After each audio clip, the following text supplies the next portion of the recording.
Fait que podcast numéro 3, on est rendu à parler de l'excellence. Donc ici Mathieu Dubroc et Reggie, plus connu sous le nom de Jupiter.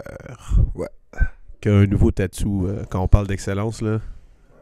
Le gars qui tatoue Reggie, il est excellent. On peut voir les chakras. Fait on a déjà fait un mini podcast sur l'excellence. Puis là, on voulait aller un petit peu plus en profondeur. Fait que la dernière fois, on avait parlé du fait que c'était pas nécessairement d'être le meilleur, de rechercher l'excellence, mais c'était de se forcer à pas laisser quoi que ce soit qui pourrait faire qu'on aurait pu être meilleur. Fait que dans le fond, c'est d'atteindre le maximum que nous, on est capable d'atteindre. Puis Reggie, je pense que tu avais utilisé l'analogie que dans le fond, tous les soirs, quand on ferme les yeux, il faut se dire aujourd'hui, j'ai fait tout ce que je pouvais. Puis ultimement, quand on part pour l'au-delà, à mettons 90 ans, on n'est pas atteint notre pic à 70, là, qu'on est continué à pousser de l'excellence jusqu'à la dernière journée. Fait que vraiment, tu sais, l'excellence, c'est un éternel recommencement. Tu sais, c'est une roue qui tourne à chaque jour vers le succès. Fait que, tu sais, c'est de voir la vie vraiment comme un plan. C'est de savoir que, par exemple, tu sais, on est là aujourd'hui, tu peux avoir 20 ans, 30 ans, peu importe. Fait que là, tu dis, OK, il me reste encore 60 ans à vivre. C'est quoi mon but dans la vie? Qu'est-ce que je veux? Là, tu te choisis un but fixe. Là, mettons, tu dis, OK, je veux devenir infirmier, ou j'aimerais ça devenir mécanicien, ou j'aimerais ça exceller dans les sports. Mais c'est de dire, OK, mais chaque jour, mais vraiment chaque jour, hein, no days off, là, aucune journée de perdu, je vais travailler dans le but d'arriver exactement à ce but ultime-là. Puis là, quand tu arrives, par exemple, tu es dans ta carrière, tu es rendu là, dans ton succès, tu es comme, waouh, tu reçois ton diplôme.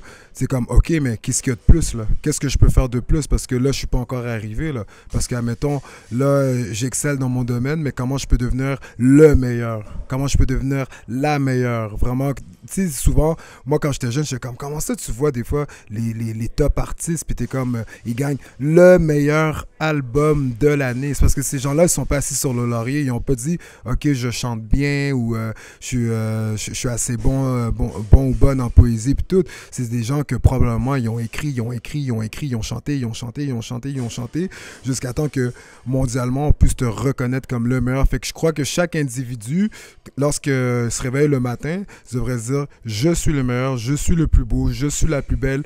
Je suis dans ce corps-là pour le reste de ma vie. On a un seul corps, puis peu importe à quoi on croit dans la vie, puis ça, c'est même pas on n'est pas là pour parler de religion, de spiritualité, mais lorsque tu sais à 100% que peu importe ton âme, ou t'es juste une énergie à l'intérieur de ce corps-là, à l'intérieur de ta peau, tu sais, t'as des os, t'as de la chair, puis tout, tu vas être dedans une fois. Une fois. Fait que c'est de prendre cette chance-là, cette opportunité-là, et d'être reconnaissant à la vie à chaque jour pour l'opportunité qu'on a de respirer, tout simplement. Et dans le fond, c'est de jamais s'asseoir, quand tu dis t'asseoir sur les lauriers, c'est que tu veux tout le temps te remettre en question. Ouais. Fait que même si tu as gagné l'album du meilleur chanteur, ou tu as gagné les CrossFit Games, ou tu es le World's Strongest Yogi on Earth, faut que tu continues à vouloir te dépasser. Mais justement, fait que c'est ça la marque des gens qui sont excellents, c'est qu'ils ont cette force à quelque part, ou cette remise en question à quelque part, que la plupart des gens seraient satisfaits, s'arrêteraient de travailler, s'arrêteraient, puis se diraient, ah ben j'ai atteint ce que je voulais, that's it. Mais pourquoi est-ce que nous, on décide de continuer, justement? Je pense que c'est ça qui nous rend excellents, c'est que on est bon, on est en forme, on est fit, tu donnes des formations en yoga, tu sais, je veux dire, il y en a beaucoup qui pourraient dire, ben, il a atteint le summum, tu sais, il peut rester là. Mais à chaque fois qu'on se parle, tu sais, on essaie de pousser encore plus loin, à re-questionner des choses. On se rend compte qu'il y a beaucoup de choses qu'on connaît pas. Puis nous, ça nous excite, là, ça nous rend... C'est ce qui t'a excité, genre, quand t'as commencé à faire du CrossFit, exemple, c'est que t'étais comme, yo, j'étais vraiment bon en entraînement, dans ma tête. Puis là, j'ai découvert qu'il y avait quelque chose que j'avais jamais essayé. Puis que il y avait une opportunité pour moi de devenir excellent là-dedans. Puis, mais ce que j'essaie de voir, dans le fond, c'est pourquoi est-ce que nous, ça nous excite ça. Puis la plupart des gens, dans ta situation, mettons, ils rentrent dans le gym puis ils se rendent compte que je suis pas le meilleur, je m'en vais. Ouais. Ben ça, c'est une question de mindset. Puis ça, probablement, ça devient un peu...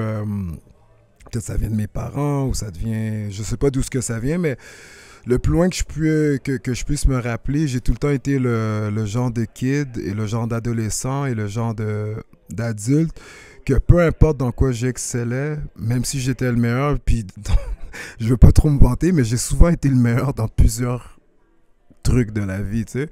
Puis c'est pas parce que je suis meilleur, c'est parce que je pense que je suis quelqu'un probablement par rapport à la moyenne qui travaille plus fort que les autres quand je veux de quoi.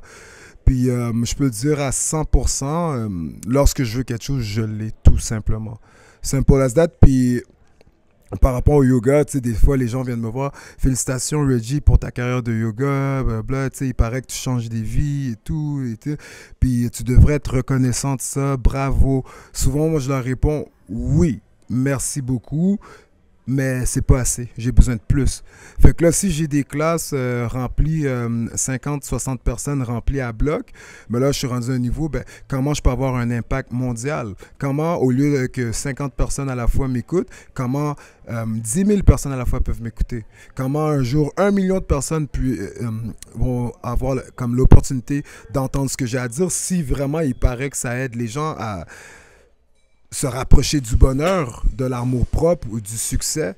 Fait que d'un point de vue personnel, lorsque tu sais que tu es là encore une fois, que tu es dans ce corps-là pour le reste de ta vie, on est juste une poussière dans l'univers. Fait qu'on n'a pas le temps de se plaindre sur nos problèmes. Oh, la vie va mal.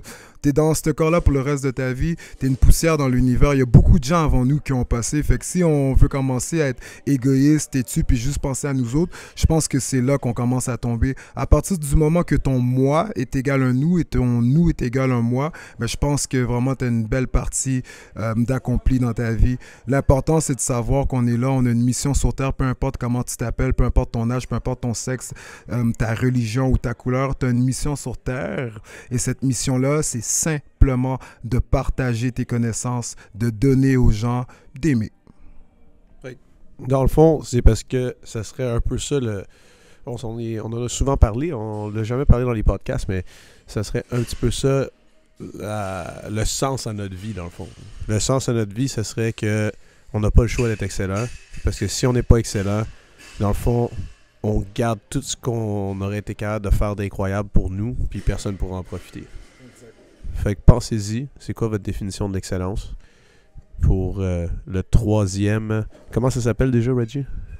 Les Jupiter mathématiques ou / les Jupiter mathématiciens. Il faudrait y penser un peu, Matt.